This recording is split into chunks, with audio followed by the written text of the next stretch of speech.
Bokaro airport के संचालन समेत कई जनहित मुद्दों पर राज्यपाल से मिले भाजपा नेता कुमार अमित। जी हां, बोकारो में नवनिर्मित एयरपोर्ट के शीघ्र संचालन और जनहित से जुड़े कई अहम मुद्दों को लेकर भाजपा प्रदेश कार्य समिति सदस्य कुमार अमित ने आज रांची स्थित राजभवन में राज्यपाल संतोष गंगवार से मुलाकात की। भाजपा नेता कुमार अमित ने राज्यपाल को एक 11 सूत्रीय ज्ञापन सौंपा, जिसमें बोकारो एयरपोर्ट का शीघ्र संचालन शुरू करने की मांग प्रमुख रूप से शामिल थी। उन्होंने आरोप लगाया कि राज्य सरकार की लापरवाही के कारण हवाई सेवा की संभावनाएं प्रभावित हो रही हैं, जिससे आम नागरिकों को खासी परेशानियों का सामना करना पड़ रहा है।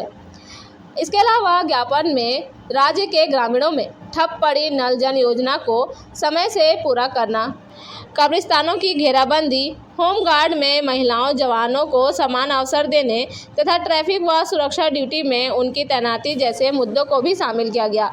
भाजपा नेता ने बोकारो में ठेका मजदूरों के लिए ईएसआई अस्पताल की स्थापना, विस्थापित गांवों को पंचायत का दर्जा देने और सिंचाई के लिए इजरी नदी से नहर निकालने की मांग भी उठाई। राज्यपाल संतोष गंगवार ने ज्ञापन में उठाए गए सभी बिंदुओं को गंभीरता से लेने और जनहित के मुद्दे पर आवश्यक कार्रवाई का आश्वासन दिया है। अब देखना यह होगा कि भाजपा नेता की यह पहल बोकारो के विकास को कितनी गति देती है। फिलहाल इस खबर में इतना ही। आगे की अपडेट के लिए जुड़े रहिए हमारे साथ।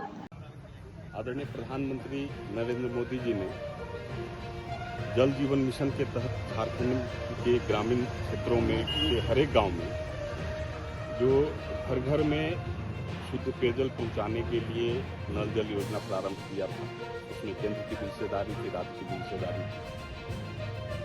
केंद्र ने अपना फंड राज्य सरकार को दिया, यहाँ काम भी प्रारंभ हुआ, पर प्रारंभ होते ही काम रुक गया, ठप पड़ा, क्योंकि जितने भी बोकारो सहित झारखंड के अधिकांश जिलों में जो कार्यरत एजेंसियां हैं, उनके तक फंड पहुंच ही नहीं रहा है।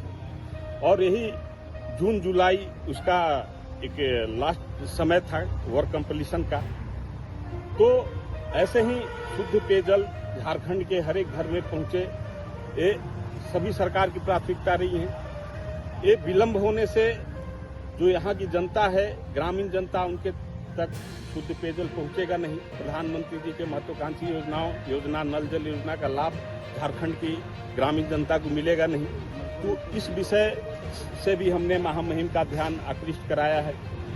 हमने महामहिम का ध्यान आकृष्ट कराया है जो झारखंड धर्म स्वतंत्र विधेयक 2017 में आया था।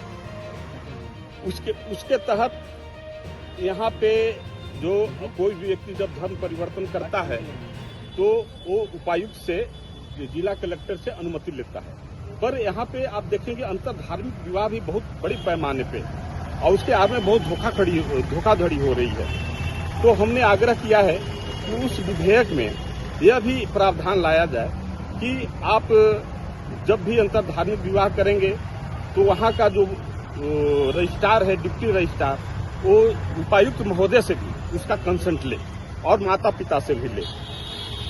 उसके साथ साथ आप देखें कि झारखंड के हर एक जिला में कब्रिस्तान को लेकर के और आम जनता में हमेशा जो है हिंसा और सांप्रदायिक तनाव देखने को मिलता है।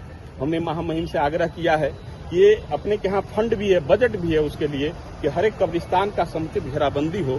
तो हमने आग्रह किया है कि इसको स्ट्रिक्टली फॉलो करने के लिए डिस्ट्रिक्ट एडमिनिस्ट्रेशन को बोला जाए, हर एक जिला को, कि जो वहाँ पे कब्रिस्तान है उसका अविलंब घेराबंदी कर दिया जाए, कि उससे जो है जो कब्रिस्तान के आड़ में जो जमीन अतिक्रमण का जो विषय आता है और उसके कारण जो सांप्रदायिक तनाव उत्पन्न होता है, उससे प्रदेश बचे। आप देखेंगे यहाँ पे जो है नगर निकाय चुनाव अभी लंबित चल रहा है, उसको लेकर के भी हमने आग्रह